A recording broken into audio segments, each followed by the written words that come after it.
where I could stand in the middle of Fifth Avenue and shoot somebody and I wouldn't lose any voters, okay? The women with the least likelihood of getting pregnant are the ones most worried about having abortions. On January 6th of 2021, you had tens of thousands of people peacefully protesting. So, it's not a right-wing conspiracy theory. It's not QAnon. It's real.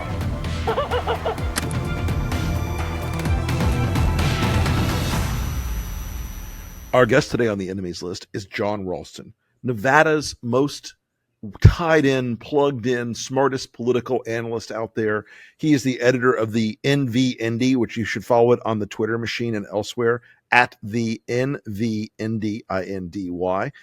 And John has joined us today to talk a little bit about one of the most important states, the We Matter state, in this upcoming election. And I wanted to talk to John just to ask him a few questions about exactly where things are headed in the great state of Nevada, and to find out where he sees the race as of today. So, John, we'll cut right to that one. Where do you see the presidential race in your state as we sit today in December, which is seems like an infinity away, but it's less than a year now before the election? Where do you see it in the Trump versus Biden great brouhaha? Hey, Rick, it's great to be with you. I appreciate the invite. I have to tell you, it still seems like it's infinity away to me, and it's tough to say. We're a purple state, you know that. Mm-hmm. We Matter state. We're very close in registration. And so we've had this kind of anomaly happen here because of a motor voter law where we've had this explosion of independent registration. Sure. And a lot of these are what I call dead voters, not literally, but people are being defaulted to independent voters at the DMV. Probably a lot of them don't know they're registered. A lot of them aren't going to vote. So it's a little more difficult to analyze than usual. But since you gave me that gushing introduction that I presume was completely sincere, I better come up with an answer for you. And that is this. I think in presidential years here, ever since 2008, when we became an early state and the Democratic machine, the so-called Reid machine, became preeminent, the Democrats have a slight advantage here in presidential races, all other things being equal. But right. You've been around this for a long time too, Rick. This is one of those years where are all other things going to be equal? I doubt it. Something's going to happen that neither of us can predict, maybe more than one thing, maybe a dozen things. But right now, I'd say that Biden has a slight edge, but not much of an edge. Okay. And that makes sense. I mean, it is certainly, as you said, a purple state, one of the few remaining purple states where there will be a fight to the absolute finish. You know, I had this as a later question, but since you mentioned the independent voter registration numbers that are popping out there, what's your take on the role that a third party candidate or third party candidates or a third party like No Labels could make in Nevada in this cycle? Because it seems like that might be there's something in my gut that says there's some appeal to that in your state. I think that's right. I mean, we are, all you national guys think we're a weird state, and we kind of are. Dude, I'm from Florida. Nothing's weird to me. It's always the competition between Florida and Nevada. Right. But listen, I think you're right about that. But of course, it's hard to do that in the hypothetical way because we don't know who that candidate might be. Right. But right. I give the Democrats more ability to turn out their base than the Republicans, although that has started to change.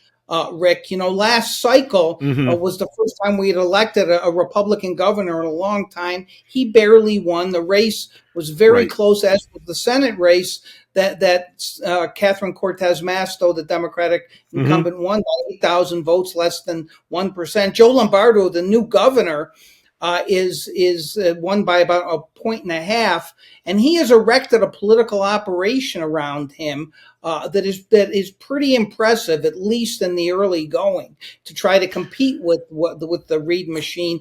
And what happened in that race is that Lombardo was smart enough to go and find independents who are really Republicans in disguise, right? Right. And they were, and I think that was the difference. Laxalt ran a base campaign to the far right, Hmm. MAGA, all that other stuff, and he was a terrible candidate too. But that's a story for another day.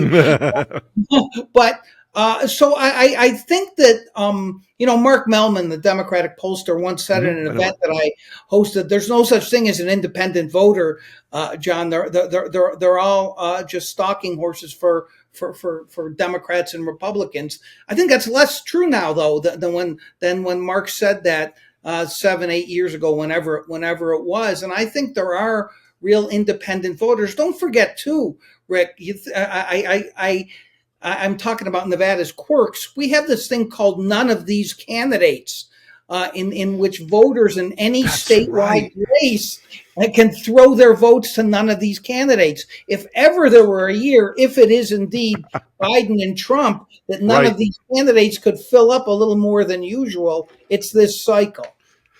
I was conscious of that, but I'd forgotten about that for the purposes of this discussion. It's one of the very few states where voters can just say, "Nah, not today. I don't want any of these people." Has that ever had like a greater than 10% hit on a contest out there? I've got to imagine it's something waiting to happen this year. It's never had a real impact in a presidential race, right? Because generally people are going to vote for who they want for president, not Sure. throw away their vote. It actually, a few cycles back, won the Democratic primary, and that was a year in which the Democrats put up no candidate against a very popular incumbent Republican governor by the name of Brian Sandoval. Now it has no teeth. It has no teeth, Rick. It doesn't. If none of these candidates wins, the second place finisher. Right. But it's never had a real impact in a major race like a presidential race or a Senate race, except for maybe Dean Heller winning against Shelley Berkeley by 12,000 votes. Right. And above got like 40,000 in 2012. So it's a close state right now. And so that's definitely puts a wild card into it. What's driving the vote this year in Nevada? What are people, because we always have these like 30,000 foot discussions in the country, especially us national guys, but even though I live here in Tallahassee, Florida, but there's 30,000 foot discussions of these meta issues driving the vote. What's the stuff on the ground that real people are talking about what counts for them in this election, how they're going to make that decision on Trump versus Biden particularly? I hate to caveat every answer because I sound like some of the politicians I used to interview all the time. But you and I both know that whatever the issues are today may not be the issues when the election occurs, much less tomorrow, if we were to talk the way the velocity of things work these days, right? But remember that Nevada was disproportionately hit, as we always are, when there was a national cataclysm like COVID. The Strip was shut down for 2 months. The Strip essentially is the economic engine of the state. Sure. And even though the unemployment rate now soared to 15% or so, is now about a third of that, that's still relatively high for the country. And you know what all these polls are showing, Rick, is that the perception of the economy is in some ways more important than the reality of the economy. But I think there are people, because of the nature of Nevada's economy, blue collar workers who may not be as safe for Biden as they used to be here. And we're going back to the Reagan Democrat type voters, right? And so I think it's the economy. That's a long way of getting to it. I think that's the economy here. And I think that it's an interesting dichotomy because you've got the national Republicans saying how terrible the economy is and blaming Biden, while you have a new Republican governor here sending out press releases taking credit for how the economy is turning around. So that's going to be a fun phenomenon to watch. It is interesting because I have noticed Lombardo's out there. And it's funny because my perception, at least from afar, was he didn't run as much of the sort of like the Laxaltian hyper MAGA campaign as you just mentioned a minute ago. He seems like he's almost trying to he's by no means is he some sort of progressive or a liberal, but he's almost trying to cut a different path than a lot of other Republican governors right now. He seems like he's trying to be more of one of these like economic growth related guys than just the culture war types. I think that's absolutely right. He does not have much interest in the culture war at all. And I have to tell you, Rick, this is a guy who was a career cop. He was a cop for decades, became sheriff. And then, some people said, you're at the end of your 2 terms. Wouldn't it be neat to be governor? And he said, yeah, sure, that sounds good. Right. And I don't think, and this isn't necessarily a criticism of Lombardo, but it's a fact. I don't think he had thought about a lot of these issues. Sure, he was a registered Republican, but if you're sheriff, you're thinking of how to keep the crime rate low and put murderers away and all the rest of it. You're not thinking about abortion or school choice or some of the other issues. And so he didn't know much about those issues. I don't think he had given them a lot of thought, but I also think that he sees himself as a reasonable guy who's not hyper partisan, but who has to do a nod to that. His advisors are very skillful guys who have run successful Republican campaigns here for the likes of Brian Sandoval and Heller at one time back in the ancient days when Heller was actually successful. And so they know what they're doing. But I think Lombardo chafes at the hyper-partisan stuff, but he's like most governors too. The Democrats control the legislature here, and they have no use for them, right? So they're going to get into conflict with them. But he is not a MAGA type at all. Right. What are his numbers like? I haven't looked at his polling lately. The polls that I've seen, and there have been a few, show he's pretty strong. He is. It's not. Some of them show 2-to-1 approval, disapproval. Others slightly worse than that. But the honeymoon for him is still going on, I think. Sure. Well, it is interesting because you've got the presidential, which I know my group and many others, and our team is going to be putting a lot of resources out there. I know that the McConnell people are about are still hunting for their perfect dream date out there for the Senate race. And I'm curious on your take on other races beyond the presidency this year, because it's obviously a state that does churn a lot. It does turn people over lately.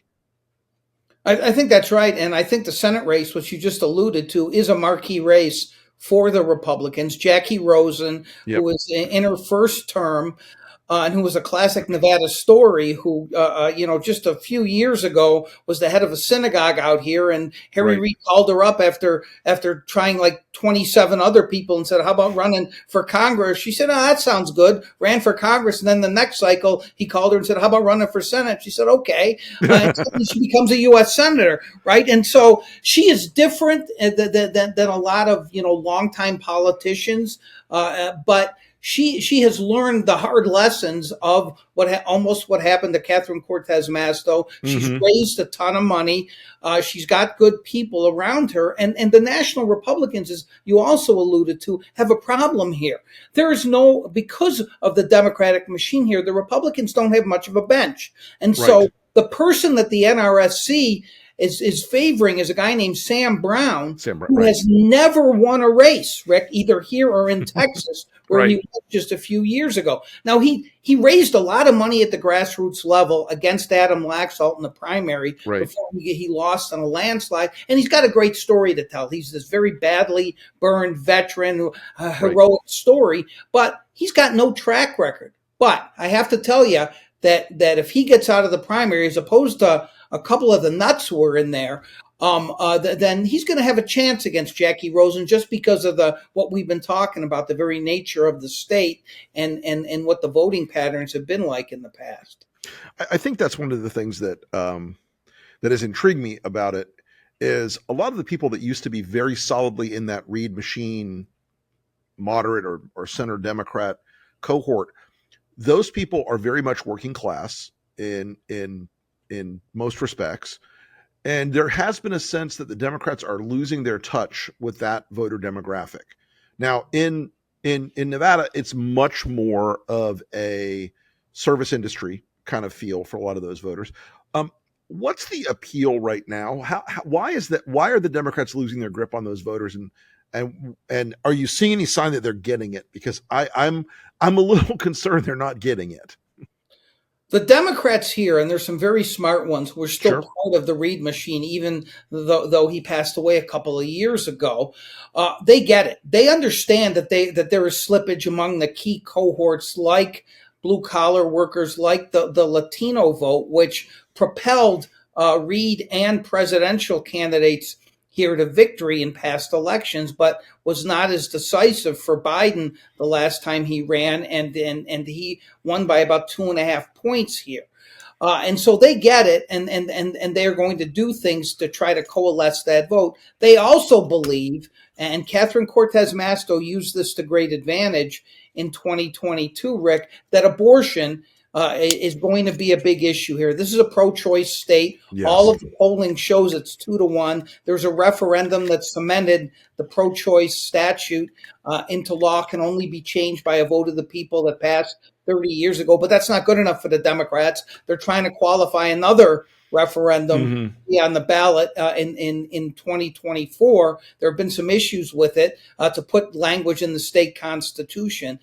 It's overkill from a policy perspective, I think, but as a political organizing tool, I understand why they are doing it. So the answer is they get it. But Nevada, and let me quote Donald Trump, if I may, who came here after he won the primary, and as he used to do, you probably remember back in these days in 2016, used to read the crosstabs of polls to show how strong he was. Oh, yes. And he talked about how he was winning here among the poorly educated. And he said, I love the poorly educated. They loved him back. Exactly right. And so there is a strong population here of people who don't have college degrees, and that worries the Democrats here, and has made their organizing more difficult, along with that explosion of independent voters who are now the plurality in the state. You know, Nevada is one of the states that I have been, most fascinated by my whole life, because it really is one city and you basically wrap up the state. It really is one metro, and the rest of the state is government owned, radioactive, closed airspace, or basically unpopulated, other than Reno in the Northwest, I guess. And so really the politics of the city, as you said, it's the biggest driver of the economy in the state. But tell us a little bit about why it's also like the biggest driver of the politics in the state, even for the Republicans who would prefer it to be a little less democratic. Yeah, and it has become a little less democratic. It's been the stronghold, and you're right. 2/3 or more of the vote is in Las Vegas or Clark County, and then you have this vast 15 counties separating Vegas from Reno, which is much smaller urban area, and all of those counties in between are very red. And so it has been kind of an article of faith for Democrats for a long time. Just win Clark County by a substantial enough margin, and there just aren't enough votes left in the rest of the state. It's like 62% or something, right? It's some huge number of the election. The total vote, yeah. The total vote ends up being, the registered voters, it's 70%. Oh God. Okay. But during elections, it can vary from 2/3 down to maybe as low as 62, like you say. But the bottom line is that the Democratic margin there has been shrinking. Not by anything the Republicans have done. They're less than a quarter of the vote now in Clark County, but because of, I keep going back to it, this independent registration. So the Democratic lead, which used to be double digits, is now down to 8.5%.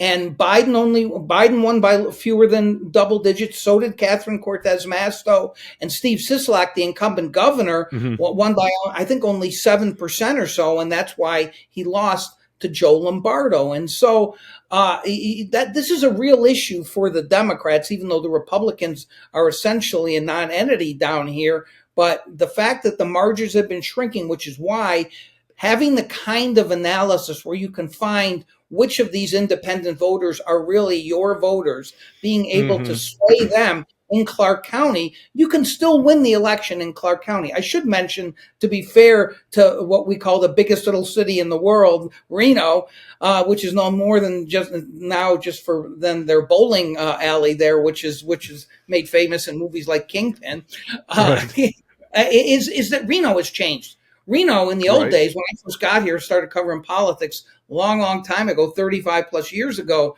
Rick, it was reliably a red county. It is now the swing county in Nevada.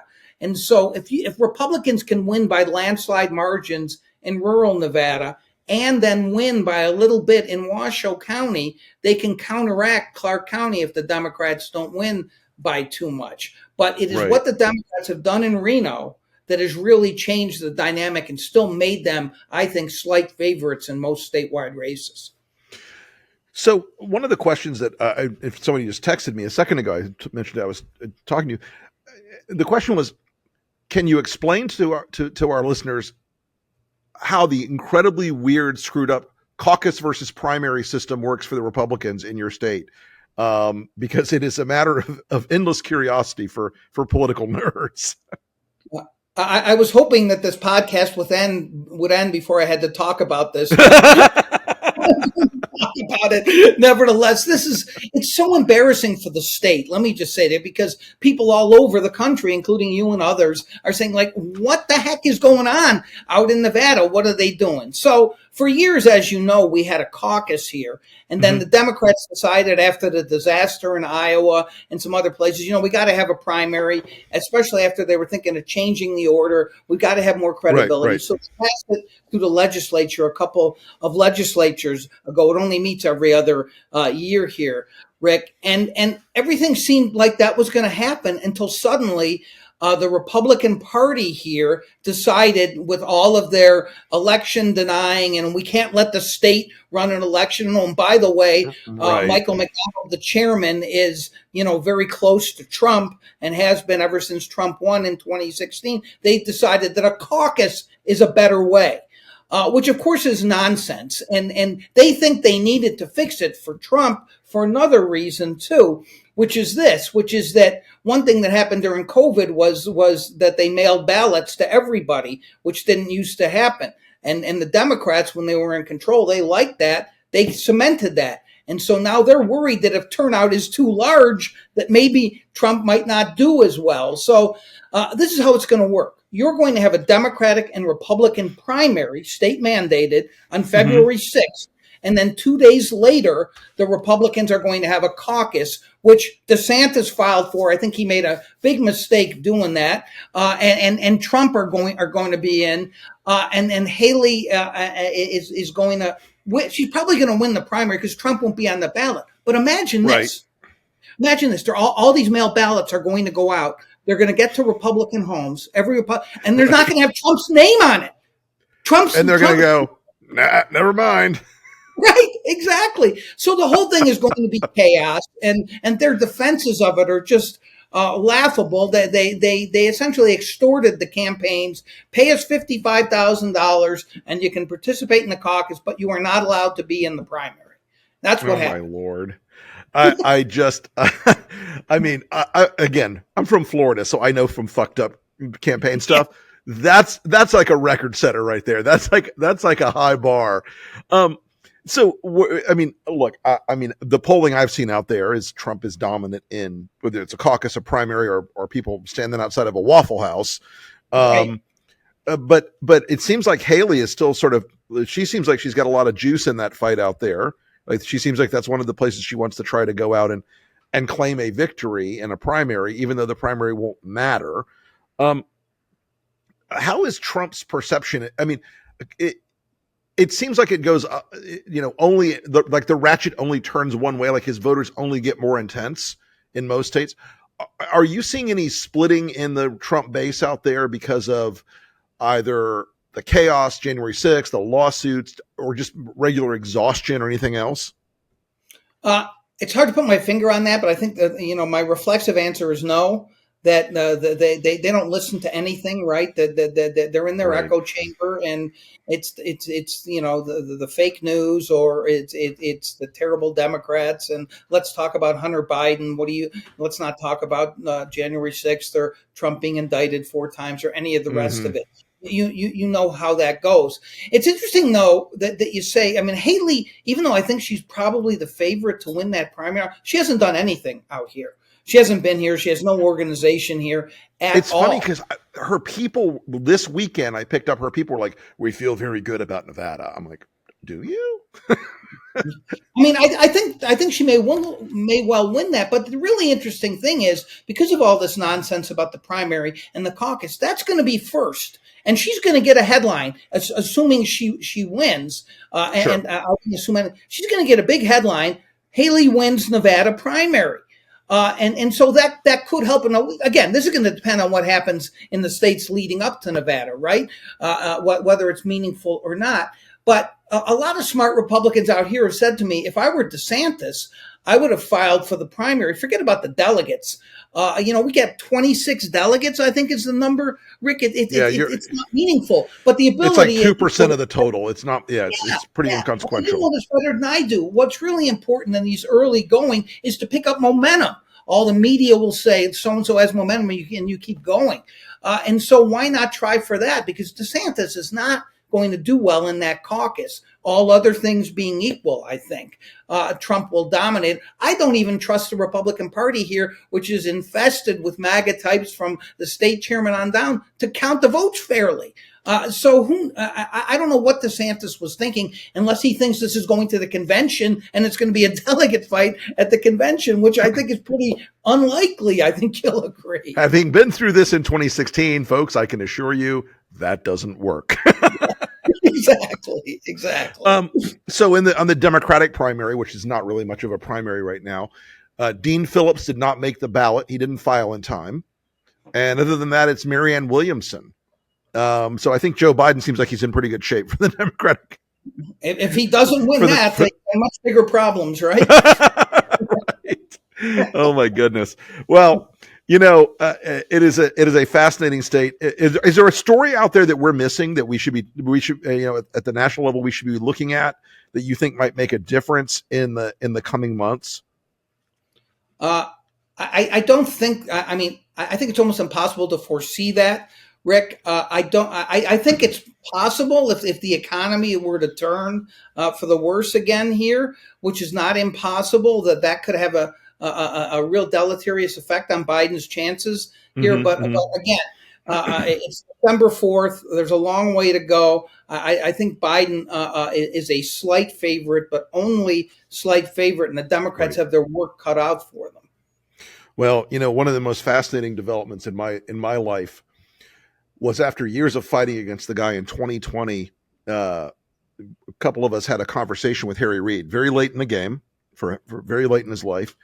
And I got an education on the Reid machine at that point. And all I could think of was, if they could have replicated this in 20 states, there would be no Republican Party in this country, because it was that robust and organized and directed and committed. And folks, whether you are a Republican or a Democrat, if you ever want to study a political organization that took care of its people and trained folks and brought them up and built a farm team and did all the organizing, holy mackerel. There's a book there, my friend. I am writing a book. Are you? Talk to me. When is it coming out? I'm writing the definitive biography of Harry Reid, and there's quite a lot in there about the Reid machine and how it was formed and what it did. And I agree with you. It was something else. When's it coming out? That I don't know, Rick. I'd like to tell you. Unfortunately, that's up to the publisher. That's also the same story with my Florida book right now. Who knows when it will come out? It's a mystery. So, well, John, thank you so much for coming on the enemies list today, my friend. I really appreciate your wisdom as always. And we will have you back on the show as this election year kicks into high gear, because it is going to be a place where your home state is going to be one of the centers of the political universe. So thank you again, and we'll talk to you soon. With you, Rick. That was fun. Thank you so much. On the list today, based on the previous podcast that I recorded over the weekend, is Christian Ziegler, the chairman of the Republican Party of Florida. Now, folks, you have heard me writing and talking about Christian in the last few days. He's a guy none of you have ever heard of until now. Christian Ziegler, the chairman of the Republican Party of Florida, is married to Bridget Ziegler, one of the founders of Moms for Liberty. She is also Ron DeSantis's designated meat puppet on the Vichy Walt Disney board that he installed to try to destroy Walt Disney in Florida, try to break them to his political will, so they would stop having gay characters in their content. Why that's the business of the government, I'm befuddled by. But Christian Ziegler is not a good guy. I could have said that well before this story broke. And look, it's not just because Christian Ziegler and his wife were in a long-time three-way relationship, in a menage a trois, if you will.